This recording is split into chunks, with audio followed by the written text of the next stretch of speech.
made her earthly debut. She dazzles everyone in her orbit, including her grandfather, who finds her absolutely enchanting. What follows will be, hopefully, the first of many stories our final speaker will share with his granddaughter. Let's welcome DTM Jordan Camenker with a speech titled Humor and Mirths Welcome All Round the World.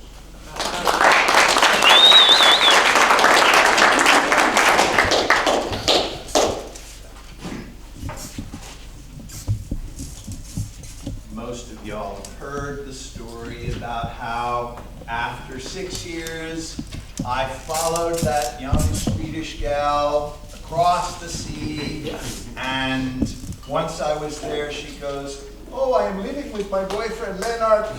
So on the morning of the 4th day I said goodbye to my Scandinavian non-hosts and began to wander across Europe. I was armed with Let's Go Europe, which was the Bible, a Baedeker, grammarian, that's a cool word, Baedeker. It's like a travel guide. This was written by college students for young people backpacking all across Europe. And it was useful. I just went wherever the trains and my thumb would take me. For a couple of months I wandered, and then in September, yes, I know it's odd, but in September, I found myself in Munich. And what was I doing in Munich in late September? Oktoberfest. Yes, Oktoberfest. Oh, that's like a whole travelogue. I can't. And I was convinced. I mean, look at this face. Look at this face. I was convinced that some German München, some young maiden, would at the very least welcome me to sleep on her couch. And so at the end of the first night, I slept under the lip of a loading dock in the industrial section of town, and it was freezing. But this was an accident. It's a freak of nature. The next night I'm drinking beer at the Oktoberfest, nothing. So this time I went to, and mostly the places are closed in Munich. For some odd reason this place was open.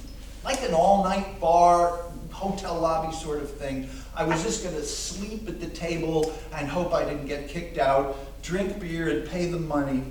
When across the room I heard it. There once was a man from Nantucket who kept all his cash in a bucket. His daughter, named Nan, took off with a man, and as for the bucket, She took it. Nantucket, yes! Well, this has my name on it. So from the other end of the room, I yelled out. Now, this one, I think really there's a certain amount of irony to some of the limericks that I said back then. I'd rather have fingers than toes. I'd rather have ears than a nose. And as for my hair, I'm so glad that it's there, I'll be sad when eventually it goes. And they fired one back. And then finally, I used my pièce de résistance. There was an old man out of Esser whose knowledge got lesser and lesser. I'm going to pause here because it would have been better if Carson had done this limerick. There was an old man from Esser whose knowledge got lesser and lesser until one day last fall he knew nothing at all, and now he's a college professor. Yeah. Go figure. I mean, here we are 43 years later, and I had no place to sleep. And at the end of the night, they told me they had rented a room with 6 beds, kind of like a mini dorm room, and their friend Terry Anderson, or whatever his name, he couldn't make it. And they said, so if you think you could be Terry Anderson for 6 nights, you got yourself a place. And I said, oh, I don't think there'd be any problem with that. And so we walked in, now the Germans, very right, you know, they're checking. So what we did is we went arm in arm, started singing, and they just shoot us off. And then just to punctuate my right to be there, I complained about the food the next morning. I never complained, but I did, and they let me alone for 6 days. fast forward. Pete Wigglesworth, one of the Brits, lives at Elmstead, Milner Lane, Saxton, Tadcaster, North Yorkshire, England.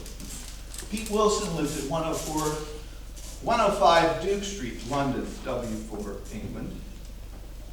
On my way back from India, when I knew I had to come back quickly, I made it from Bombay to Dubai to Warsaw to London, where I bought a Laker flight. And I needed to wait 3 days. I looked up Pete Wilson, and I stayed with him. All of that from a few limericks, a bit of mirth. By the way, he wanted me to go to the Strand and look at some British plays, and instead I watched Carol Channing. He thought I was nuts, and of course I am. A couple years later, Pete Wigglesworth visited me in America with his infant daughter. 20 years later, Beth Wigglesworth visited me in Kay. I went back, by the way, to that place on Schillerstrasse. There's just kebab places, but I got this tie from a global seminar. And we have become fast friends over now 40 years plus. And all of that just from a few simple jokes. So I'm sharing this, of course, with my darling granddaughter, and I'm trying to impress upon you, Mirror Rose, just how potent and powerful and wonderful it is to have a bit of humor in your life. It seasons your life, it makes it resonate. It makes all the difference. So, I'll leave you, Mirror Rose, with this thought. Tell your grandkids, Mirror Rose, down the road, when I am long gone and you're old, my Gramps made this vid back when he was a kid. So Bambinos, let's watch it unfold. My darling dear Mirror Rose, wherever you may be, whenever you watch this, remember I love you. Toastmasters.